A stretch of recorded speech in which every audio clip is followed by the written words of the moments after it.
예, 안녕하십니까. 신경과 파킨센터 김한준 교수입니다. 오늘 제가 말씀드릴 내용은 방금 전에 소개해 주신 것처럼 파킨슨병 환자에서의 인지기능 장애와 치매에 대해서 말씀을 드리도록 하겠습니다. 여러분 이제 요즘 들어서 특히 관심이 많으신 것 같은데요. 말씀드릴 내용은 이제 간단하게 여러 번 이 설명회 오신 분들은 사실 파킨슨병에 대해서는 일과대 학생들보다 더 잘 알고 계신 분도 있겠지만 그렇지 않은 분들도 있기 때문에 간단히 설명을 드리고요. 그 다음에 이제 파킨슨병을 떠나서 인지기능 장애와 치매라는 게 과연 어떤 것이냐에 대한 설명을 드리고 뒤에 이어서 파킨슨병에서의 인지기능 장애와 치매에 대해서 말씀을 드리는 걸로 마무리하는 걸로 이렇게 진행하겠습니다. 파킨슨병이란 아까 보셨던 오늘 선생님이 보이셨던 그림하고 비슷한 그림이고요. 증상은 이제 떨리는 증상, 몸이 굳고 느려지고, 그 다음에 병이 어느 정도 시간이 지나면 조금씩 다른 증상들이 나오면서 잘 넘어지고, 자세도 많이 구부러지고, 발이 안 떨어지는 분들도 있고 그렇습니다. 그래서 이런 걸 이제 운동 증상이라고 얘기합니다. 몸이 움직이는 것과 관련된 증상이라고 얘기하는 거죠. 그래서 파킨슨병은 기본적으로는 이렇게 몸이 잘 못 움직이고 뭔가 이상한 움직임이 생기고 이런 질환이기 때문에 우리가 운동질환이라고 그러고요. 거기에 속하는 이제 다른 운동 증상에 속하는 다른 문제들이 표정이 없고 목소리도 둔해지고 팔을 안 흔들고 손이 어두워져서 옛날만큼 이렇게 손이 능숙하게 움직이지 않는 느낌이 많이 받고 종종거림이 생기고 대개는 좌우 어느 한쪽에서도 심한 경우가 많습니다. 그리고 파킨슨병 치료약에 이걸 먹으면 효과가 되게는 좋습니다. 이거는 어떻게 들으면 당연한 얘기 같은데 파킨슨병이니까 파킨슨병 치료약 먹으면 효과가 당연히 좋지 이렇게 생각할 수 있지만 이런 증상들을 보이는데 별로 약을 먹어도 좋아지지 않는 분들도 있기 때문에 그런 분들은 파킨슨병이 아닌 다른 병의 가능성도 있기 때문에 이런 설명을 보통 같이 드립니다. 원인은 그러면 이런 일이 왜 생기느냐? 근데 뇌의 단면을 이렇게 봤을 때 흑질이라는 부위가 있는데요. 여기에 이제 도파민 뇌세포가 줄어들면서 그로 인해서 움직임에 장애가 생기는 신경퇴행성 질환입니다. 신경퇴행성 질환이라는 말은 우리 이제 노화랑 비슷하게 시간이 지나면서 점점점 뇌세포가 조금씩 더 죽어가는 질환이라는 뜻입니다. 그러니까 뇌혈관이 막혀서 생기는 이런 병도 아니고 신경세포가 조금씩 죽어가는 병이기 때문에 우리가 현재 하고 있는 치료가 이런 것들이 이 뇌세포가 죽는 거를 멈추게 하거나 죽은 뇌세포를 도로 살려내는 치료를 하고 있지는 못하고요. 그 뇌세포가 죽어서 도파민 뇌세포가 없어지니까 이 뇌세포가 만드는 도파민이라는 물질이 부족해지고 그래서 사람이 잘 못 움직이게 되니까 세포는 살리지 못해도 도파민이라는 물질 또는 비슷한 물질을 약으로 만들어서 먹는 겁니다. 그래서 모자라는 걸 채우면 다시 잘 움직일 수 있게 되는 그런 치료를 지금 하고 있는 거죠. 그런데 여태까지 말씀드렸던 이런 여러 가지 운동 증상 외에 비운동성 증상이라고 해서 파킨슨 환자들이 이런 떨림, 느려짐, 보행장애 이런 거 외에도 여러 가지 증상들을 호소하는데요. 이런 거를 이제 운동성 증상이 아닌 증상이다. 그래서 비운동성 증상이라고 하고요. 여러 가지가 있습니다. 신경경신계, 수면장애, 자율증 여러 가지 있고 아까 오분 교수님 얘기하신 통증도 여기에 포함이 됩니다.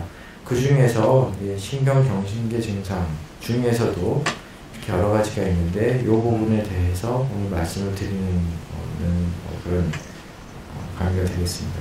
이제 우울증, 무감동, 무관심, 불안 이런 게 생기기도 하고요. 인지기능 장애, 치매, 환각, 망상 이런 것들이 생기는 경우들이 생기고 있습니다. 그래서 일단은 아까 말씀드렸듯이 그럼 인지기능 장애와 치매 일반적으로 파킨슨병이 아닌 경우라도 이런 부분에 대해서 먼저 말씀을 드리고요. 그 다음에 이제 파킨슨병에서 좀 다른 부분에 대해서 말씀을 드리겠습니다. 우리가 인지기능 장애라는 말, 치매라는 말 사실 비슷하게 사용을 하고 같은 의미로 사용을 하는 경우도 있고 그런데요. 그 정확한 의미를 사실을 나누자면은 이제 인지기능 장애라는 거는 인지기능에 문제가 있단 말이죠. 그럼 인지기능이 뭐냐? 인지기능은 뭐 인간의 지적 기능으로서 기억력만 얘기하는 건 아닙니다. 우리가 뇌로 하는 정신적 활동이라는 게 기억력만 있는 건 아니죠. 말을 잘 하는 거, 잘 알아듣고 또 하고 싶은 말을 하는 거, 계산 능력, 그다음에 공간지각 능력. 우리 어딜 갔을 때 어떻게 가야 되겠다든가 아니면 넓은 길, 좁은 길, 뭐 거리 이런 것들을 파악하는 능력, 주의 집중 능력, 판단력, 그다음에 추상적인 사고 능력 이런 것들을 모두 포함해서 하는 말입니다. 그래서 이걸 이제 다시 같은 얘기를 그림으로 해서 설명을 드리는 건데, 이제 사람 머리고요. 여기가 코입니다. 그래서 앞쪽이고 왼쪽 오른쪽인데, 이런 앞쪽 앞에 있어서 머리 앞쪽에 있다 그래서 전두엽이라고 하는데요. 머리 앞쪽에 있는 뇌의 부분이라는 뜻이죠. 이 전두엽에서 하는 일이 대개는 어떤 일을 이렇게 집중해서 수행할 수 있는 능력, 아니면 사고의 유연성, 그 다음에 성격 이런 부분을 담당하고 있습니다. 그런 걸 이제 전두엽 기능이라고 얘기를 하고요. 그 외에 이제 조금 뒤쪽에서는 언어 능력이나 기억, 그러니까 말로 들은 것, 글로 읽은 것 이런 것들을 이제 기억하고 있는 능력이죠. 도구 사용. 그다음에 오른쪽 뇌에서는 시각 기억, 눈으로 보는 것들에 대한 기억이죠. 그리고 시공간을 파악하는 능력. 그래서 우리가 이제 좌뇌를 써라, 우뇌를 써라 이런 얘기, 결국 이렇게 좀 언어적인 것 이런 것들은 왼쪽에 있고, 공간적인 것 아니면 어떤 그림으로서 기억하는, 장면으로 기억하고 이런 것들은 오른쪽에 뇌에서 하고 있기 때문에 그런데요. 이런 각각 뇌 부분에 따라서 물론 이게 이렇게 정확히 지도에서 경계선 그을 수 있는 것처럼 딱 경계가 지어지는 건 아니지만은 대체적으로 이런 식으로 여러 가지 뇌의 정신적인 기능들이 분포되어 있습니다. 이런 것들 이제 우리가 각각 다 모아서 인지기능이라고 얘기를 하고요. 인지기능 장애라는 거는 이런 인지기능들의 문제가 생긴 경우를 얘기하죠. 제일 흔한 경우는 물론 기억력 장애입니다. 우리가 가장 잘 알고 있는 거고요. 그렇지만 기억력 장애 외에 다른 인지기능, 지금 말씀드린 언어 능력이나 주의 집중력, 시공간 파악 능력 이런 것들의 장애가 생기는 사람들도 있습니다. 기억력은 별 문제 없는데 집중력만 굉장히 많이 떨어지고, 사실 그냥 집중력은 병이 아니라도 떨어질 수 있는데 이제 병적으로 떨어져 있거나 아니면은 어떤 뭔가 사람 얼굴만 잘 못 알아본다든가 이런 식의 그런 문제가 생기는 분들도 드물게 있습니다. 그래서 이런 인지기능의 장애가 생긴 경우들 중에서 기억력 장애를 주 증상으로 해서 이런 다른 인지기능도 문제가 있고, 이로 인해서 생활에 문제가 있는 경우를 우리가 의학적으로 얘기할 때는 치매라고 얘기를 합니다. 그래서 다시 한번 치매에 대해서 말씀드리면, 치매라는 거는 이건 이제 파킨슨병에서 치매를 얘기하는 게 아니고요. 일반적으로 우리가 얘기하는 치매를 얘기하는 거고요. 지적 수준이 정상이었던 사람이 이런 지적 능력과 사회적 활동을 할 수 있는 능력이 소실돼서 일상생활, 직업생활에 장애가 생긴 상태까지 이르렀을 때 우리가 이제 비로소 치매라고 얘기를 하고요. 그래서 치매라는 건 하나의 병명이 아닙니다. 여러 가지 병에 의해서 이런 문제가 생길 수가 있겠죠. 그래서 이런 거 다 모아서 치매라고 얘기를 하는 거고요. 그럼 인지기능 장애하고 치매하고 어떻게 다르냐? 아까 말씀드렸듯이 그냥 이거를 혼용해서 섞어 쓰는 경우도 많이 있습니다. 그렇지만은 정확히 구분을 한다면 사실 인지기능 장애가 있다고 해서 모두 치매는 아닌데, 기억력이 조금 떨어질 수 있겠죠. 자세히 검사해보면은 기억력이 조금 떨어져 있습니다. 이렇게 할 수도 있지만은 그거 하나만으로 바로 치매라고 생각을 해야 되는 건 아니고요. 대개는 이제 치매에서는 여러 가지 인지기능 장애가 다 같이 생기고, 가장 중요한 거는 그걸로 인해서 일상생활에 문제가 있을 때 그거를 치매라고 얘기합니다. 내가 자꾸 깜빡깜빡거리고 물건을 가끔 잊어먹고 그래도 그걸로 인해서 생활에 큰 문제가 생기지 않고 큰 실수를 하거나 이러지 않고 이럴 경우에는 그거를 굳이 치매라고까지 얘기를 할 필요가 없다는 거죠. 또 다른 이제 많이 저희가 받는 질문들 하면은 건망증과 치매인데, 건망증이 많이 생기면은 치매가 오는 거냐?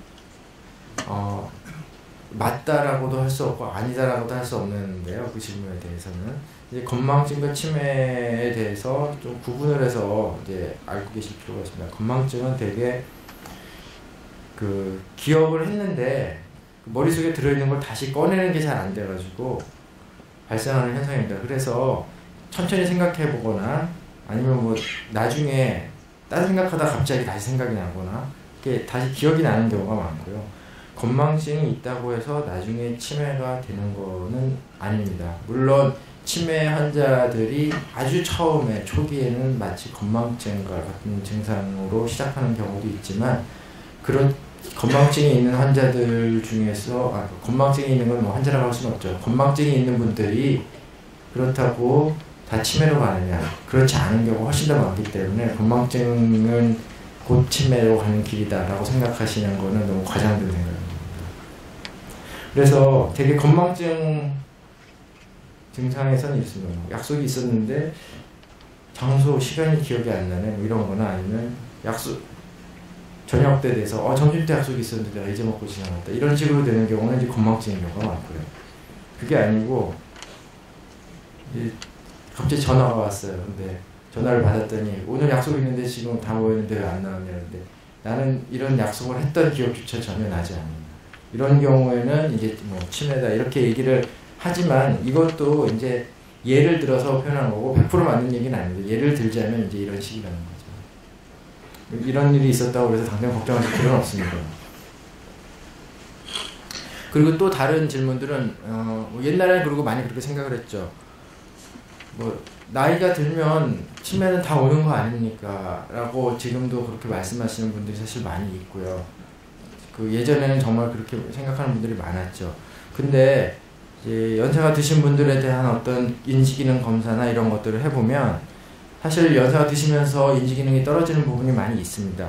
추상적인 사고 능력이나 새로운 문제 해결, 새로운 지식의 습득, 생각의 속도, 그다음에 단기 기억이라고 해서 방금 전에 있었던 일, 오늘 아침에 있었던 일, 이런 거에 대한 기억력 같은 거는 연세가 드시면서 여기 이제 40대에 비해서 60대, 80대, 90대 가면서 점점 좀 떨어집니다. 그렇지만은 어떤 사물에 대한 이름이나 사물에 대한 기존 지식, 일반 상식, 또 전문 분야의 지식 이런 것들은 연세가 80, 90이 돼도 보통 안 떨어지는 경우가 많습니다. 그렇기 때문에 연세가 드신다고 해서 다 치매 쪽으로 가는 거는 아닌 거죠. 지적 기능이 약간 떨어지는 건 있지만.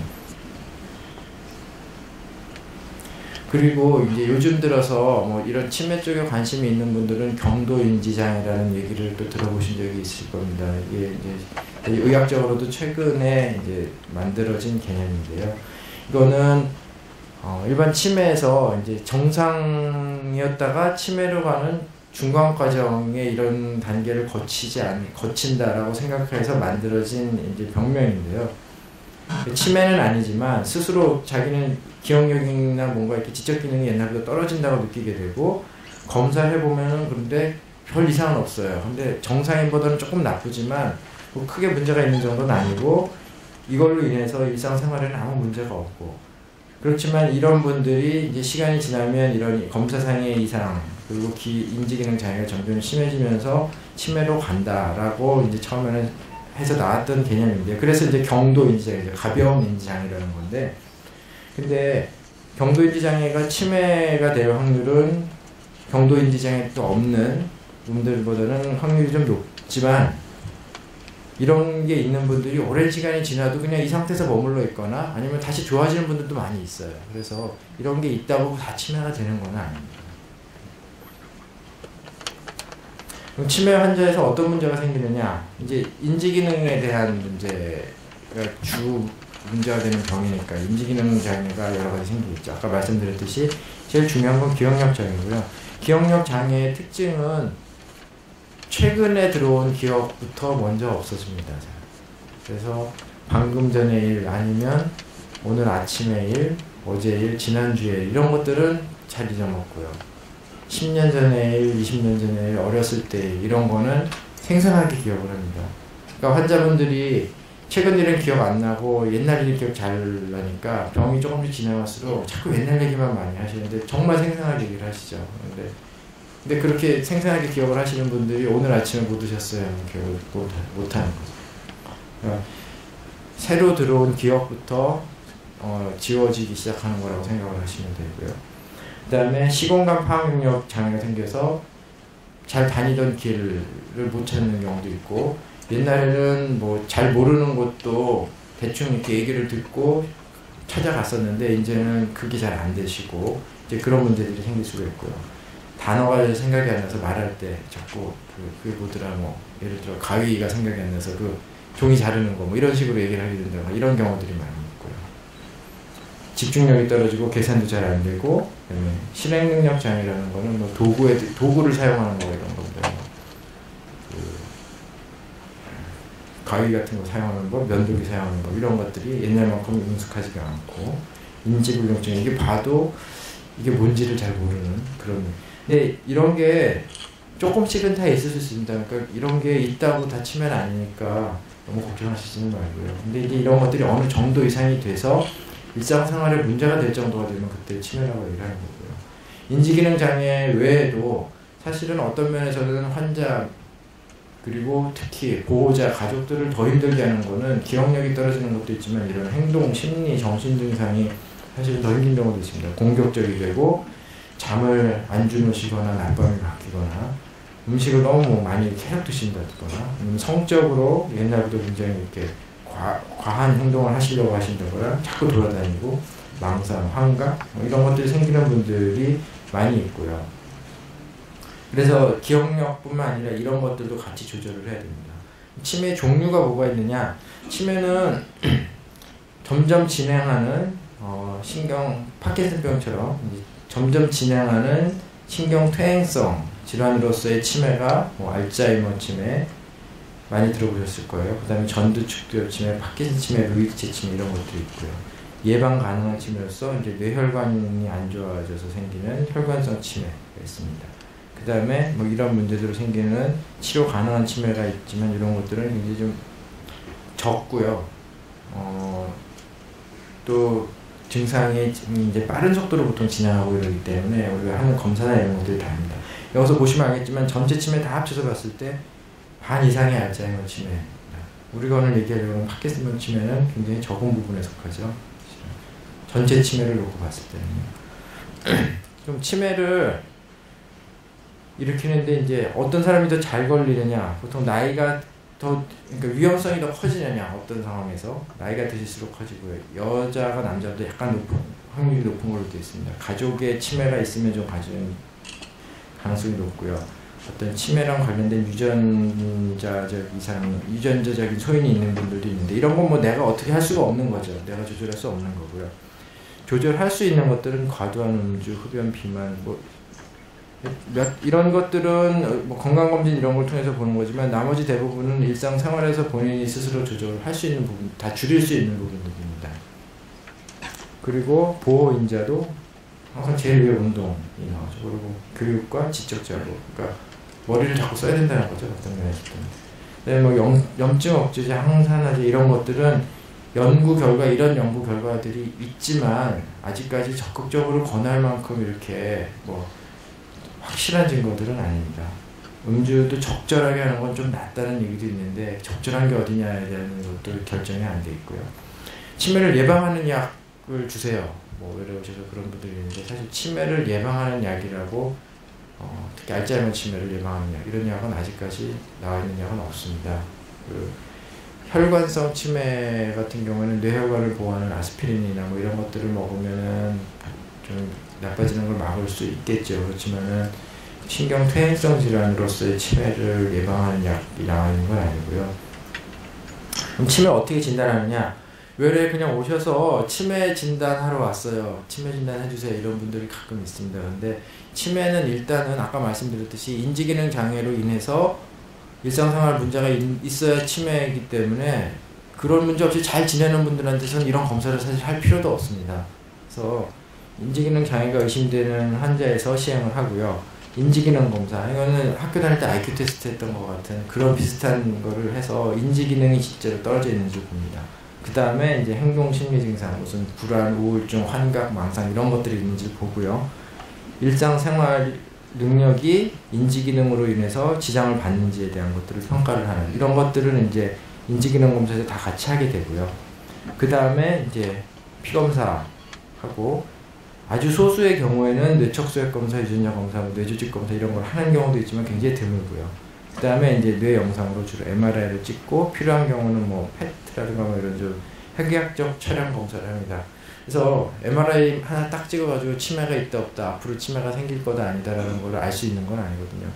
여러 가지 앞에서 말씀드린 걸 포함해서 여러 가지 검사 중에서 한 부분을 차지하는 검사일 뿐입니다. 그래서 그 MRI 찍어가지고 뭐 앞으로 치매가 생길 거라고 들었다 이렇게 오시는 분들도 있는데 그런 분들은 이제 좀 이해를 잘못하시는 거고요.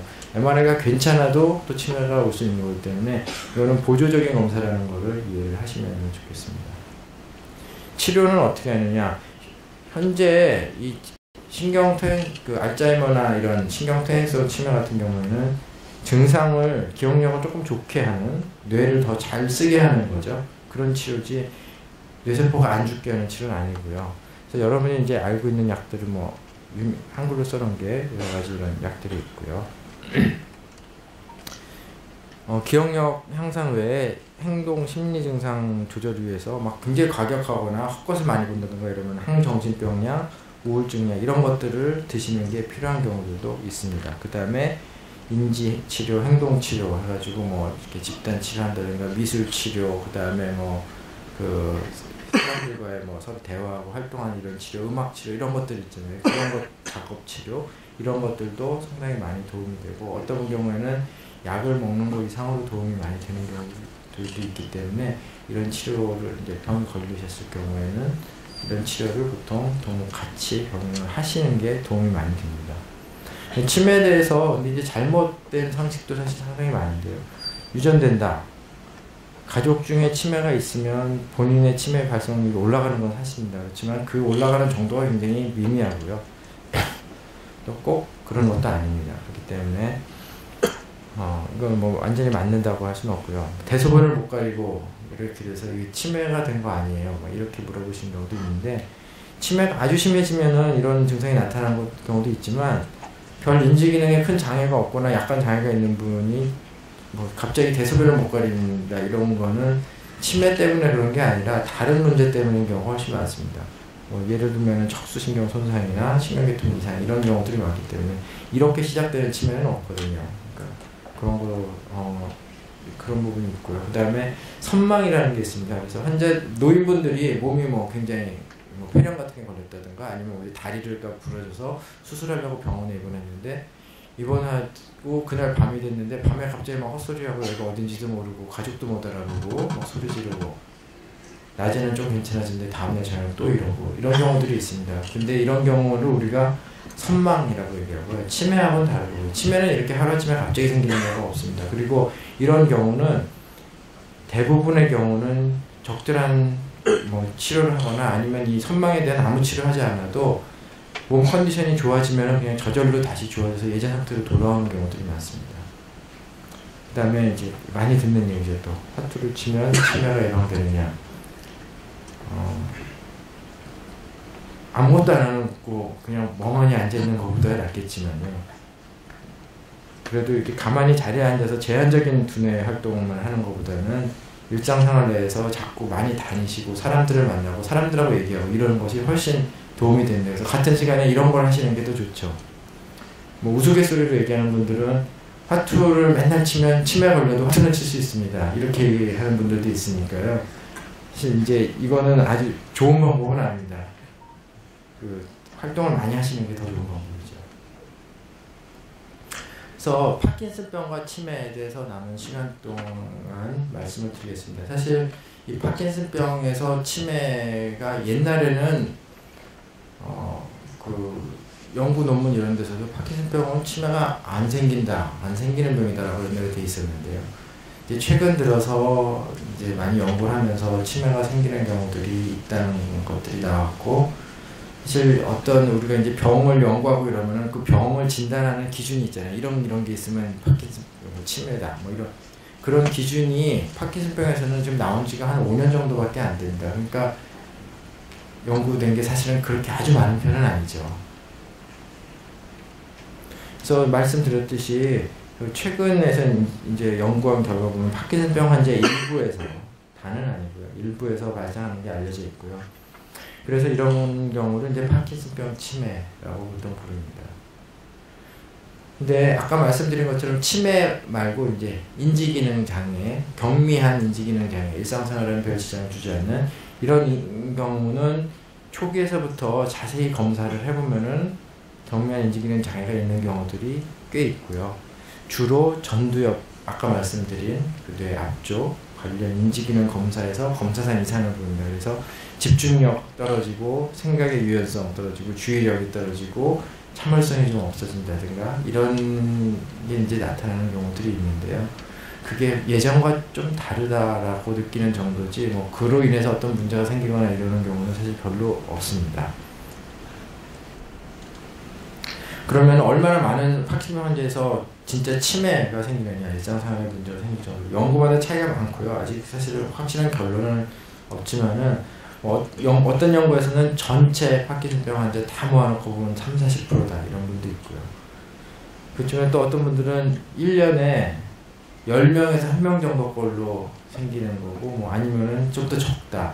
그래서 정상인에서도 건강한 사람도 치매 생길 수 있잖아요. 근데 정상인에 비해서는 뭐 4~5배 정도 높지만은 사실 이 정도면은 그렇게 많은 거라고는 또 할 수는 없습니다.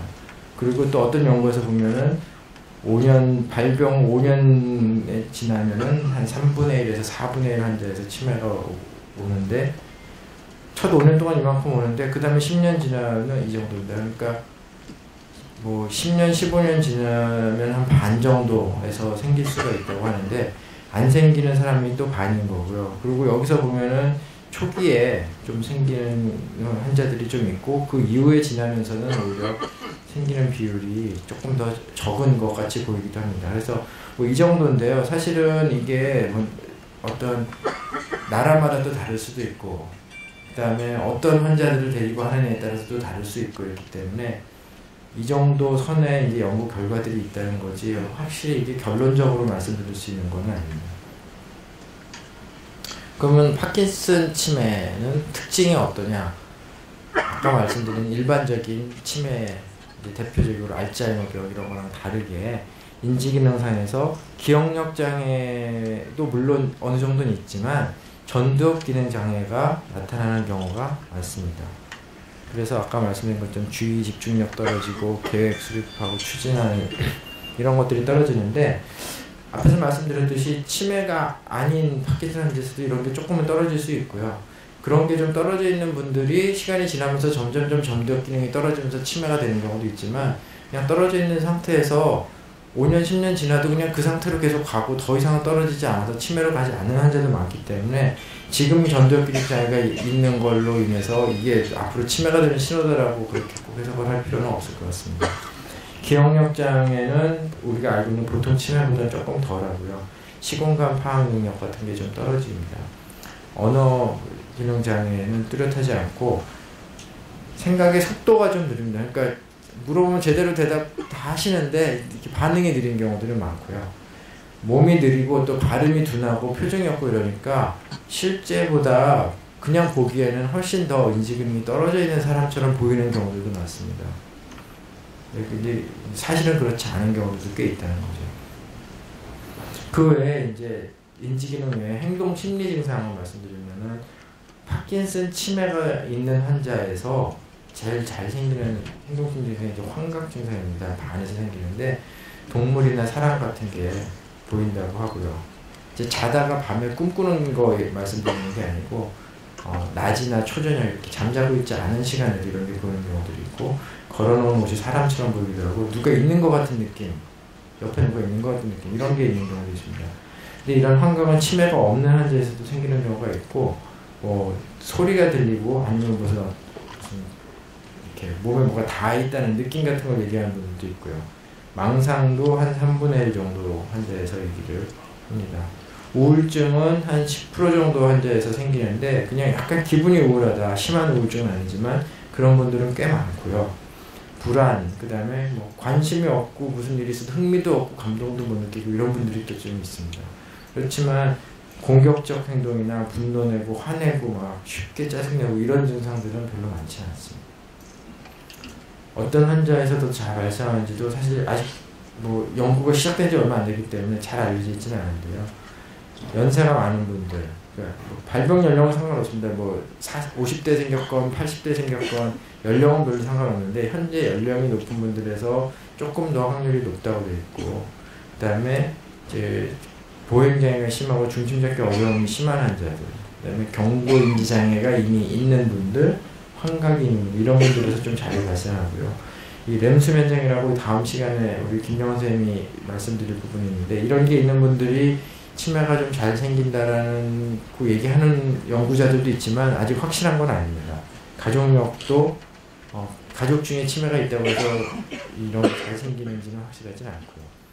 그래서 또 하나 이제 생각해야 될 게 파킨슨 치료약과 인지기능의 관계인데요. 우리가 파킨슨 약을 먹으면 되게 운동기능은 많이 좋아지죠. 그래서 이제 떠는 것도 줄고 걸음도 좀 잘 걷고 이렇게 되는 경우가 많은데, 이런 여러 가지 약들을 사용을 합니다, 우리가. 근데 이 중에서 도파민 또는 뭐 도파민 현웅제, 컴투스 억제제 이런 것들은 대개는 인지기능에 큰 영향은 없습니다. 약간 좋아진다고 얘기하는 경우도 있지만, 이게 너무 약이 세면 부작용으로 정신 혼란이나 환각 등이 발생하는 경우가 있을 수가 있고요. 그 외에 이제 마오비, 피케멀즈, 그다음에 항콜린제 뭐 이런 것들은 약의 부작용으로서 기억력 저하나 환각 이런 것들이 생길 수가 있습니다. 그래서 파킨슨 환자가 이런 약들을 먹고 있는데 이런 치매나 아니면 환각 증상 같은 게 생기면은 이런 약들은 보통 유지를 하지만 이런 약들은 보통 가능하면 중단을 하려고 합니다. 그리고 이런 약들을 드시다가 뭔가 좀 운동 증상이 안 좋아서 이런 약을 외래해서 추가를 했는데 그 다음부터 이런 정신적인 증상이 생겼다 그러면은 이 약 때문에 가능성도 있기 때문에 그런 부분을 병원에서 상의를 하시는 게 좋겠습니다. 그 다음에 뇌신부 자극수 같은 경우에는 인지기능에는 별 영향을 주지 않고요. 경미한 저하를 일으키는 경우는 있지만 이걸 해서 인지기능이 좋아지지는 않는 것 같습니다. 치료는 일반적인 치매 치료하고 크게 다르지 않고요. 아까 보여드렸던 것 같은 그런 약들을 이제 인지기능 향상을 위해서 사용을 하는데, 약효는 뭐 일부 연구에서는 알츠하이머 치매에서보다 오히려 파킨슨 치매에서 이런 약의 효과가 더 잘 나온다, 더 효과가 좋다라고 하는 분들도 있고요. 행동 심리 증상을 조절하기 위해서 이런 여러 가지 약들을 쓰는데, 특히 이제 환각이나 과격한 행동 이런 것들이 나타났을 때 보통 이제 알츠하이머 치매 같은 데는 항정신병 약을 쓰게 됩니다. 근데 항정신병 약은 파킨슨의 운동 증상을 심하게 악화시키는 경우가 많기 때문에 파킨슨 치매에서 이런 약을 쓸 때는 꼭 파킨슨 치료하시는 선생님하고 상의를 하는 게 좋습니다. 정신과 선생님보다는. 그 외에 이제 인지치료, 행동치료는 뭐 비슷하고요.